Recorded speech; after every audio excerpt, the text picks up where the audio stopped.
Coaching को छोड़ के 5 to 6 आवर्स डेली कंसिस्टेंटली पढ़ने से ही हो जाता है। और थोड़ा बहुत टाइम फिज़िक्स को क्वेश्चन प्रैक्टिस जल्दी हो जाती थी, फास्ट करता था। और केमिस्ट्री को भी समवॉट मिडिल रेंज में टाइम। हर एक मिस्टेक को तो देखना ही होता है, कैसे हुई, क्या गलती हुई। जो फिर सेक्शन बी में 5 क्वेश्चन जो छोड़े होते हैं हर सब्जेक्ट में, उनको करके देखना होता है। मतलब वो अगर उठ के सेक्शन ए में आ जाते हैं तो होने चाहिए हमसे। और जो बाकी क्वेश्चन जो हो गए उनमें आगे गलती होने के चांस ज़्यादा होते हैं, तो जो हो गए उनको भी एक बार देखना होता है। प्रत्युष, एग्जाम डे पे आपका एक्सपीरियंस क्या रहा? एग्ज़ाम डे पे मतलब अंदर से दिल जोरों से धड़क रहा था, लेकिन एंड टाइम पे भी मैं पढ़ने की कोशिश कर रहा था, लेकिन मन नहीं लग रहा था। तो मैंने सोचा होगा जो देखा जाएगा, चला गया मैं पहले ही अंदर। हाँ। और ये जो आपके 4 नंबर कटे हैं, इस 4 नंबर के बारे में आपने बताया नहीं। हाँ, वो बायो में एक क्वेश्चन जो एनसीईआरटी से थोड़ा सा कॉन्ट्राडिक्ट में आ गया था, तो वो कन्फ्यूजन हो गया मेरे को। तो मैंने फाइनली 2-5 मिनट सोच के छोड़ दिया उसको।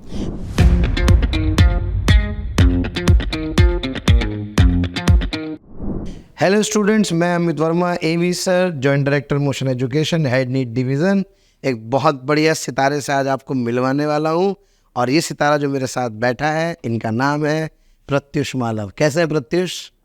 हाँ, प्रत्युष हमारे साथ है आज। मैं आपको बता दूं कि प्रत्युष वैसे तो अपना इंट्रोडक्शन देंगे, अपने बारे में खूब सारी बातें हमें बताएंगे, लेकिन मैं आपको बता दूं कि प्रत्युष मालव का स्कोर है 716 नंबर 720 में से, यानी कि 716, और ऑल इंडिया रैंक 70 यानी कि 70। बहुत बहुत स्वागत है प्रत्युष आज आपका। और सबसे बड़ी बात बच्चों, मैं आपको बता दूं, जितने सवाल आपके मन में चलते हैं उन सब सवालों के हम जवाब ढूंढेंगे आज इस छोटे से इंट्रैक्शन से। तो हो जाइए आप लोग सब तैयार और अपने अपने सवालों का तो लिख लीजिए या हमसे इंतज़ार कीजिए, क्योंकि जब हम आपसे पूछेंगे और जब बताएंगे तो आपको लगेगा अरे यार, ये तो वही सवाल था जो मेरे मन में कहीं ना कहीं चल रहा था। हमारे सलाहकार कौन होने चाहिए? वही लोग होने चाहिए जिन्होंने उस पथ को पार किया हो। और मुझे लगता है शायद ऐसे अच्छे उदाहरण अगर हमें मिल पा रहे हैं तो ये हमारे लिए बहुत बड़ी बात है, क्योंकि हमें किसी से भी फालतू सवाल जवाब पूछने की आवश्यकता नहीं होती, खास तौर से उन लोगों से तो नहीं जिन्होंने उस कंपटीशन को ना तो क्रैक किया है, ना वो उसके बारे में बहुत ज़्यादा जानते हैं। तो प्रत्युष, अपना परिचय एक बार आपके मुख से हो जाए तो बहुत ही बढ़िया।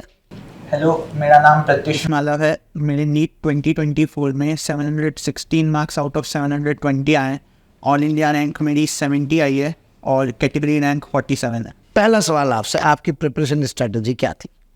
फोकस 100% एनसीईआरटी पर बायोलॉजी में, और इनऑर्गेनिक केमिस्ट्री में भी एनसीईआरटी पर। ऑर्गेनिक केमिस्ट्री और फिजिकल केमिस्ट्री में मेनली नोट्स जो टीचर्स पढ़ाते हैं वो सब देखना है, क्वेश्चन प्रैक्टिस पर ध्यान देना है। और फिजिक्स में मेनली क्वेश्चन प्रैक्टिस और नोट्स। एनसीईआरटी को कैसे पढ़ना चाहिए? एनसीईआरटी पढ़ना चाहिए तो सब जानते हैं, कैसे पढ़ना चाहिए? बार बार, जितनी बार हो सके उतनी ज़्यादा बार पढ़ना चाहिए। हर लाइन रट जानी चाहिए बाय। हर लाइन क्या लाइन से सवाल आते हैं, लाइन के ऊपर सवाल बनते हैं? लाइन से सवाल बनते हैं, तो वो साथ में पढ़ते पढ़ते ये भी सोचना है कि कौन सी लाइन को कैसे चेंज करके स्टेटमेंट में दे देंगे, कौन सी लाइन से कौन सा क्वेश्चन बन सकता है।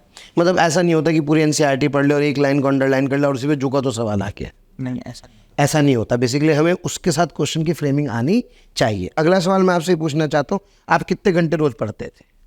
कोचिंग को छोड़ के 5 to 6 आवर्स डेली कंसिस्टेंटली पढ़ने से ही हो जाता है। मतलब सेल्फ स्टडी 5 से 6 घंटे सफिशिएंट होती है अगर आप फोकस्ड स्टडी रखें, जैसा आपने पहले कहा। दूसरा सवाल मैं आपसे पूछना चाहता हूँ कि जो आपने अपना टाइम कैसे मैनेज किया? सबसे ज़्यादा टाइम तो मैंने बायो को दिया, और थोड़ा बहुत टाइम फिज़िक्स को क्वेश्चन प्रैक्टिस जल्दी हो जाती थी, फास्ट करता था। और केमिस्ट्री को भी समवॉट मिडिल रेंज में टाइम। ठीक है, अगला सवाल मैं आपसे पूछना चाहता हूँ, क्या आपका कोई स्पेसिफिक टाइम टेबल बनाना था? आपने कोई स्पेसिफिक टाइम टेबल बनाया? नहीं, फ्लो के साथ चलता था, तो जैसा अच्छा लगता है वैसे पढ़ लेता था। उस तरह से पढ़ लेते, जैसे बच्चे क्या करते हैं, टाइम टेबल बना लेते हैं, फॉलो नहीं करते, ऐसा कुछ नहीं था। बस आप फ्लो के साथ चलते थे और ईमानदारी से पढ़ते थे।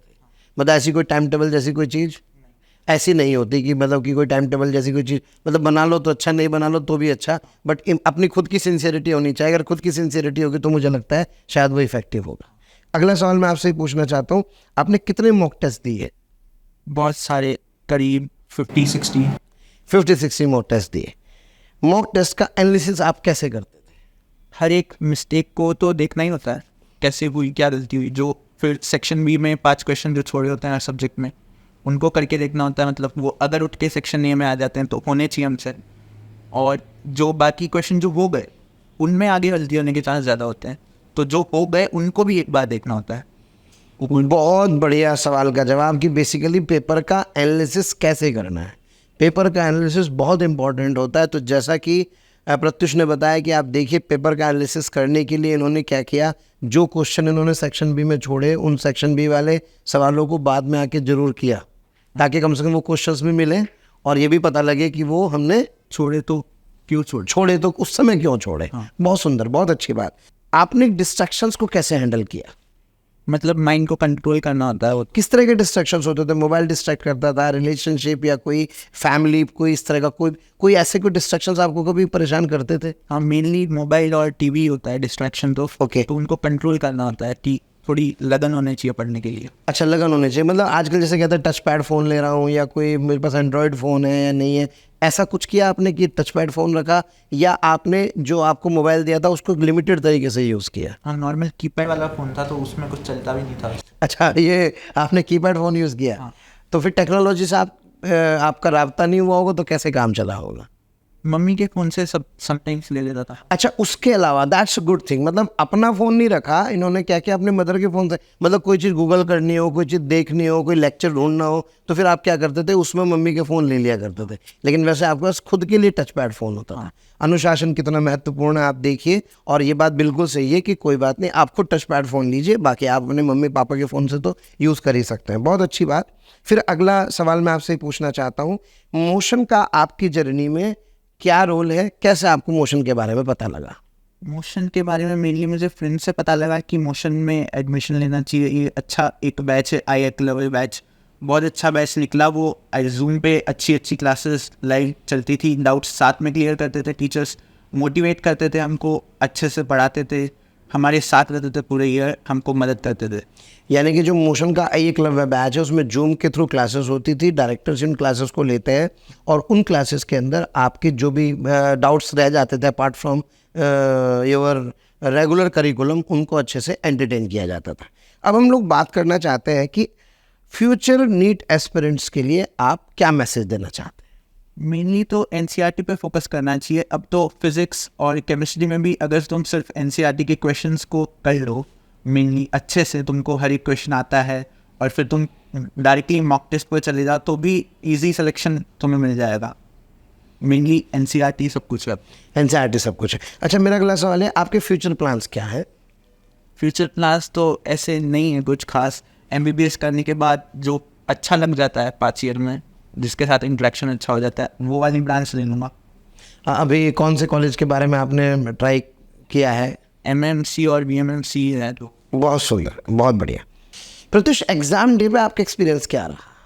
एग्ज़ाम डे पे मतलब अंदर से दिल जोर जोर से धड़क रहा था, लेकिन एंड टाइम पे भी मैं पढ़ने की कोशिश कर रहा था लेकिन मन नहीं लग रहा था। तो मैंने सोचा होगा जो देखा जाएगा, चला गया मैं पहले अंदर। हाँ। और फिर जाकर के पेपर दे दिया और फिर जब देखा कि यार मेरे तो नंबर लग रहा होगा अंदर से मेरे 700 से ऊपर आएंगे इस बार, आपको ऐसे फील आने लगा था? ओके, तो उस समय क्या हुआ? जैसे आदमी नर्वस 90s में पहुंचता है, 99 पे तो क्या थोड़ा सजग हो जाता है और बढ़िया खेलता है? उस समय कैसे खेले आप? मतलब पूरा डिटरमाइन करके कि हाँ एक एक क्वेश्चन को अच्छे से पढ़ना है, कोई सिली मिस्टेक्स नहीं होनी चाहिए। मतलब और सजग हो गए आप।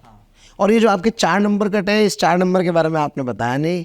हाँ, वो बायो में एक क्वेश्चन जो एनसीईआरटी से थोड़ा सा कॉन्ट्राडिक्ट में आ गया था तो वो कन्फ्यूजन हो गया मेरे को, तो मैंने फाइनली 2-5 मिनट सोच के छोड़ दिया उसको। मतलब फिजिक्स में पूरे नंबर हैं, केमिस्ट्री में पूरे नंबर हैं और बायोलॉजी में 4 नंबर कम इसलिए क्योंकि इन्होंने एक सवाल छोड़ा है। अगर वो भी कर देते और सही हो जाता तो माशाल्लाह, फिर तो कहने ही क्या थे। क्या करना है ये तो सब जानते हैं, लेकिन प्रत्युष हमें क्या नहीं करना चाहिए एग्ज़ाम की प्रिपरेशन के दौरान, जो लास्ट के दिन होते हैं?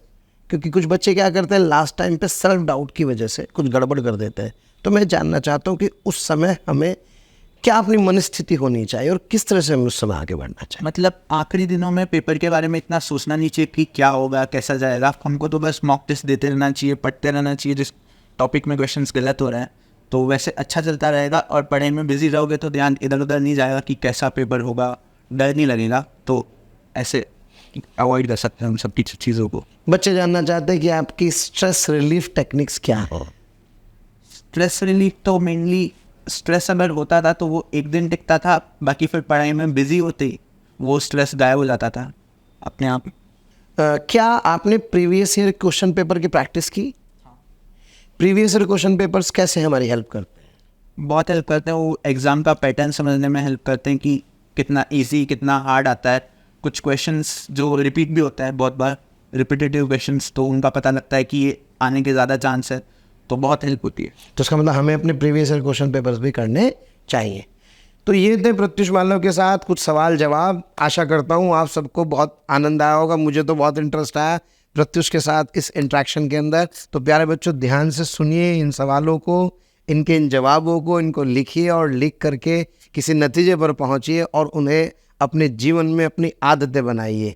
क्योंकि हम सुनते बहुत हैं, सीखते बहुत हैं, लेकिन हम उन्हें अपनी आदतों में शुमार नहीं कर पाते। अगर हम उन चीज़ों को अपनी आदतों में ले आएंगे तो मुझे लगता है शायद अगले प्रत्युष मालव आप ही होंगे। Thank you very much Pratyush, मेरे साथ यहाँ पर आने के लिए, इस इंटरव्यू को देने के लिए। और मैं चाहता हूँ कि जो डिस्कशन यहाँ पर हुआ उनसे सभी बच्चे लाभान्वित हो सके। Thank you very much. Thank you.